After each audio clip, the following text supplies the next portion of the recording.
जय हिंद दोस्तों। आज के इस वीडियो में हम लोग सीखेंगे UVF में संबंध। UVF का मतलब जैसा कि आप जानते हैं, U क्या होता है ध्रुव से वस्तु की दूरी और V क्या होता है ध्रुव से प्रतिबिंब की दूरी, F क्या होता है फोकस दूरी। तो इनमें संबंध क्या होता है, यानी इस फार्मूले को डिराइव कैसे करेंगे, ठीक है ना।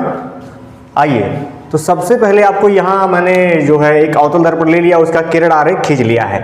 एक मैंने वस्तु लिया है जो कहाँ है, वो O डैश पर है, ठीक है ना। इस वस्तु की मैंने O डैश से शो किया है और ये इस वस्तु से एक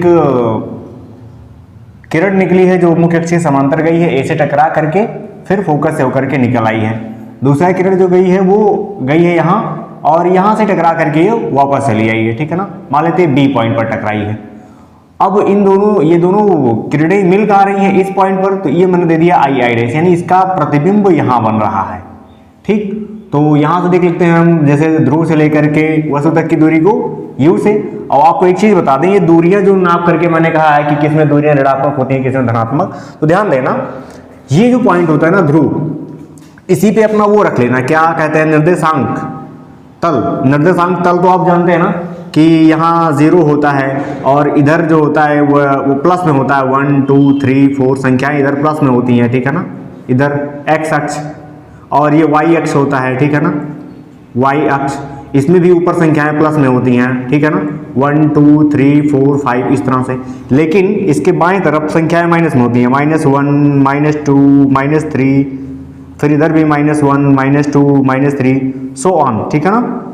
तो ये जो निर्देशांक तल दिख रहा है ना, बस समझो इसी को उठा करके हम कहाँ रख देते हैं, ध्रुव पर। अब आपको समझ में आ गया होगा कि इधर प्लस में है, यहां से इधर प्लस में है, यहां से इधर क्या माइनस में, और यहां से इधर माइनस में। तो जो भी दूरी हम यहां से इधर नापेंगे, यानी ध्रुव से अगर हम इस ओर नापेंगे तो वो दूरी क्या आएगी, ऋणात्मक आएगी। अब जैसे उत्तल दर्पण की बात करेंगे तो उत्तल दर्पण में धनात्मक हो जाती है, क्यों, क्योंकि इसकी सिर्फ वस्तु की दूरी ऋणात्मक होती है, वस्तु को हम यहां रख लेते हैं, ठीक, बाकी सभी दूरियां धनात्मक हो जाती हैं। तो आप इसी तरह से चेक कर पाएंगे, क्योंकि यहां मैं मुख्य अक्ष रखता हूं तो इधर प्लस वाले मिल जाते हैं, इधर प्लस वाले मिल जाते हैं, समझ आएंगे ना। और बाकी बेसिक अगर चीजें नहीं मालूम है तो आप पहले से शुरू से वीडियो को देखें, सब कुछ आपको समझ में आएगा। फिर इस वीडियो को आप देखें तो ये आप अच्छे से प्रूव कर पाएंगे, इसको सिद्ध कर ले जाएंगे अपने आप से। तो चलते हैं हमको दो त्रिभुज दिखाई दे रहे हैं। पहले एक त्रिभुज ये दिखाई दे रहा O डैश और C, और दूसरा इसी में ये छोटा वाला C I डैश और I। तो हम इन त्रिभुज को लेते हैं, अतः हम लिख सकते हैं क्या, त्रिभुज O डैश, त्रिभुज O डैश C तथा त्रिभुज CI dash I, CI dash I में। यानी ये क्या है, ये समकोणिक है, ठीक ना, ये एक जैसे हैं, समकोणिक हैं। तो हम लिख सकते हैं क्या, तो हम ये लिख सकते हैं कि, ध्यान देना, O डैश यानी ये भुजा और इस भुजा का अनुपात इसकी दूरी और इसकी दूरी के अनुपात के बराबर रहेगा। यानी O डैश अपॉन में I डैश, ये और ये मतलब इस भुजा का अनुपात I डैश बराबर होगा किसके, OC यानी यहां से यहां तक की दूरी और ये दूरी का अनुपात, ठीक है ना, OC अपॉन में IC, ठीक। अब इसी तरह से इसको आप बना देना इक्वेशन नंबर 1। अब आएंगे हम इस वाले त्रिभुज यानी I डैश F और FAN में, ठीक है ना, इस वाले इन दोनों त्रिभुज में। ये दोनों भी समकोणिक हैं। त्रिभुज क्या नाम है, CI डैश I तथा त्रिभुज कौन है, F। यहां से लेते CI डैश I, तो यहां से ले लेना आपको NAF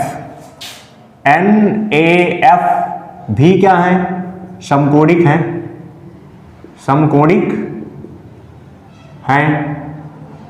अगर ये भी समकोणिक है तो इनमें भी वही अनुपात हो जाएगा, जैसे NA और I डैश, NA अपॉन में I डैश, ठीक है ना, I डैश का अनुपात बराबर होगा किसके, N F I F, N F upon में आई एफ। ठीक है, अब एक काम कर लेना है, देखिए हम लोग क्या करेंगे, चूंकि हम ये जानते हैं कि एन ए जो है वो ओ ए के इक्वल होगा, समझ आई ना, चूंकि एक समांतर ये गई है, ये लाइन जो है वो समांतर गई है ये रेखा, तो ये एन ए ओ ए के ओ डैश के समांतर होगा। तो हम एन ए के जगह पे हम रख लेंगे क्या, ओ डैश। हम लिख सकते हैं चूंकि N A is equal to है ओ डैश, इसलिए हम लिख सकते हैं क्या, ओ डैश इसके जगह पे कर लिए upon I dash is equal to N F upon में आई एफ। ठीक, इसको मान लिया हमने समीकरण सेकेंड। अब ध्यान दो, दो समीकरण, ये ओ डैश आई डैश और फिर यहां भी ओ डैश आई डैश, तो ये दोनों इक्वेशन का जो बायां पक्ष है वो बराबर है, दिखाई दे रहा है, यहाँ भी O dash I dash upon में यहाँ भी ओ डैश आई डैश, तो ये दोनों का बायां पक्ष बराबर, तो दायां भी आपस में बराबर है। तो आप लिख सकते हैं समीकरण 1 व 2 से, समीकरण 1 व 2 से क्या लिख सकते हैं आप, O C upon I C, O C upon I C equal है किसके, O C upon I C equal है N F upon I F के, N F upon I F के। इतना समझ में आ गया ना, इतनी बात समझ में आ गई। अब देखते हैं, चलते हैं आगे, थोड़ा सा ध्यान देना, एन एफ कहां है, वेयर इज एन एफ, देखिए एन एफ यहां से यहां तक की दूरी एन एफ है, ठीक है ना। जैसे हम F equal to R by 2 proof किए थे, तो वहां हमने ये सोचा था कि यदि ये जो किरण आई है ये ध्रुव के काफी करीब आई होती, ठीक, अगर ये किरण इस ध्रुव के करीब आए तो ये पॉइंट कुछ यहां मिलेगा, यानी लंब अपने को यहीं पे बन जाएगा, ठीक है ना।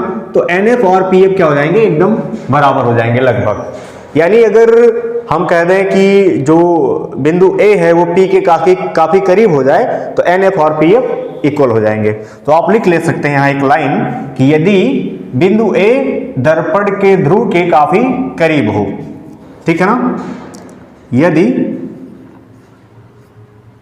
बिंदु A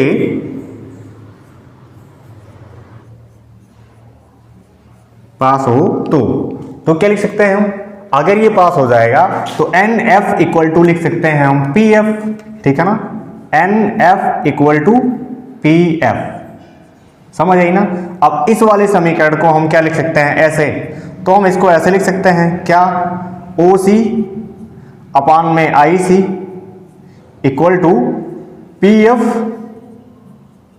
अपॉन में IF।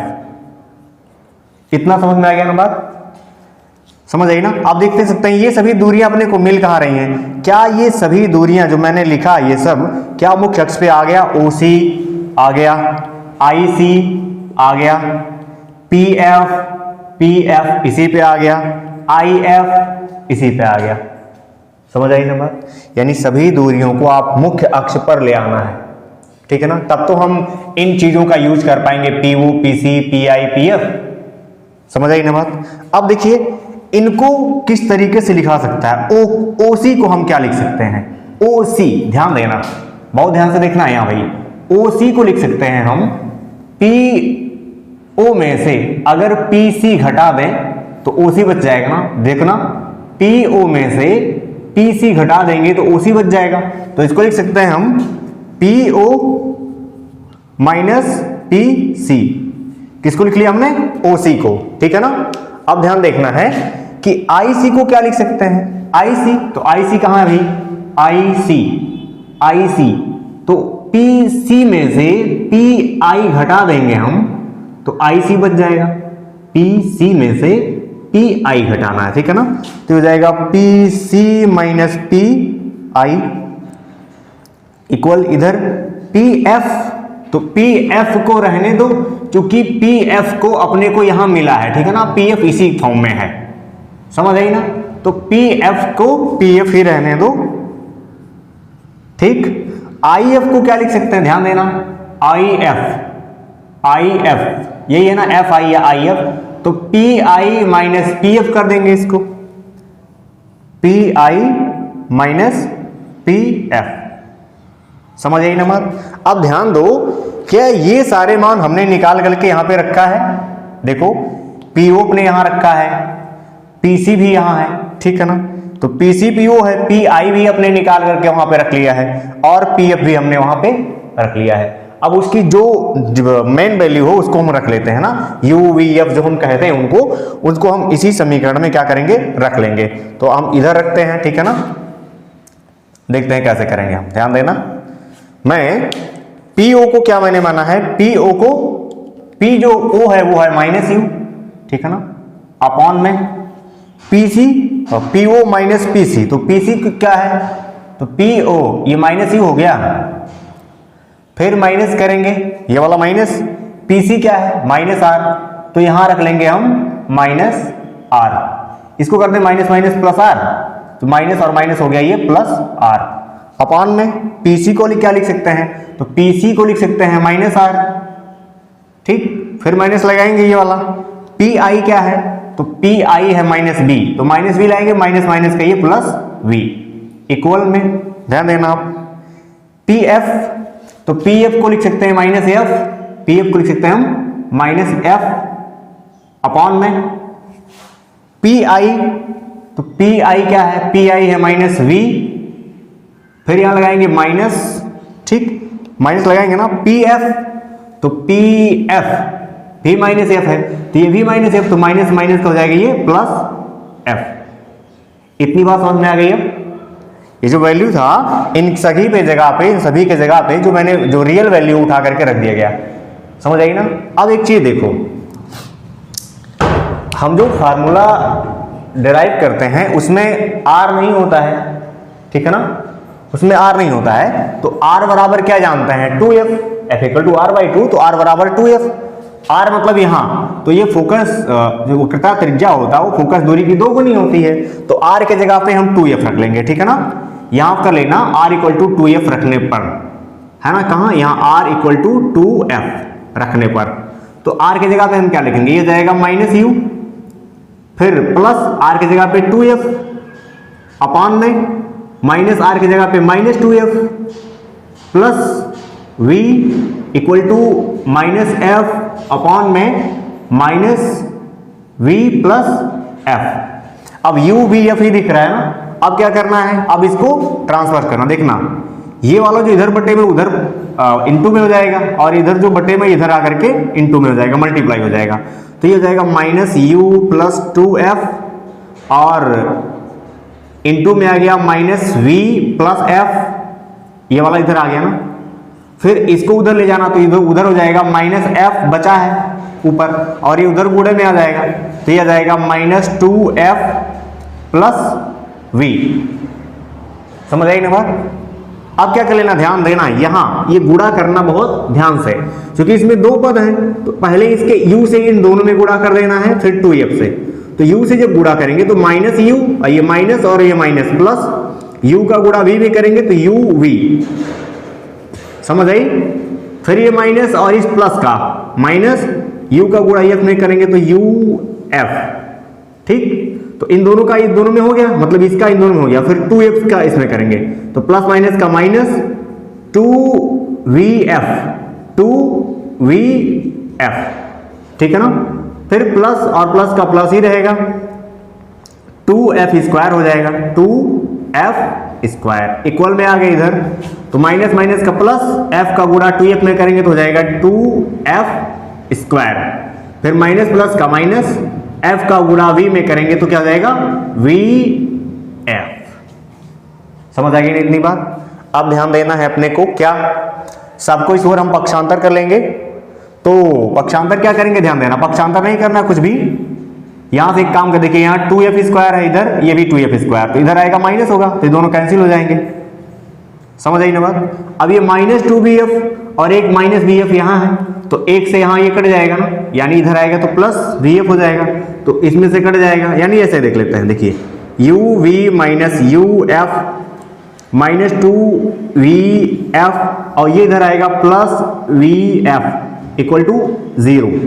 अब देखिए यहां से कट जाएगा ना तो एक वी एफ बच जाएगा, माइनस वी एफ, ठीक है ना, और ये तो कैंसिल हो गया, इक्वल टू 0 रहेगा, और यहाँ माइनस यू एफ और यू वी, ठीक है ना। अब क्या कर लेना है आपको, इसमें से एक पद को उधर भेज दो, ठीक है ना, तो U V minus U F equal to V F. अब क्या कर लेना, ये जब आ जाएगा ना लास्ट में, तो सभी पदों में यू वी एफ से भाग कर देना है। क्या कर देना है, सभी पदों में यू वी एफ से भाग, सभी पदों में यू वी एफ से भाग करने पर, ठीक ना। देखिएगा इन्हीं में मैंने कर दिया यू वी एफ अपान में यू वी एफ, यहां भी अपान में यू वी एफ। इनको लिखते समय ना u और v को थोड़ा संभाल करके लिखे, नहीं तो मिस्टेक हो सकता है। तो देखिएगा यहां u और v ऊपर है तो u और v नीचे कट जाएगा ना, u से u कट गया, v से v, यहां क्या कट गया, तो यहां बचा क्या, 1/f बच गया। क्या बच गया, 1/f, माइनस u से u कटा, f से f कट गया, तो 1/v बच गया, इक्वल टू v से v कट गया और f से f, तो 1/u। तो यही होता है अपना फार्मूला, जो दर्पण का सूत्र होता है यही होता है। तो इस फार्मूले को आपको याद रखना रहेगा। अब ध्यान देना, इसको पक्षांतर करने का नियम, कभी जरूरत पड़ेगा f निकालने का, कभी जरूरत पड़ेगा v निकालने का, कभी जरूरत पड़ेगा u निकालने का, तो इसको ट्रांसफर कर करके हम लोग यूज करेंगे। समझ आई ना बात।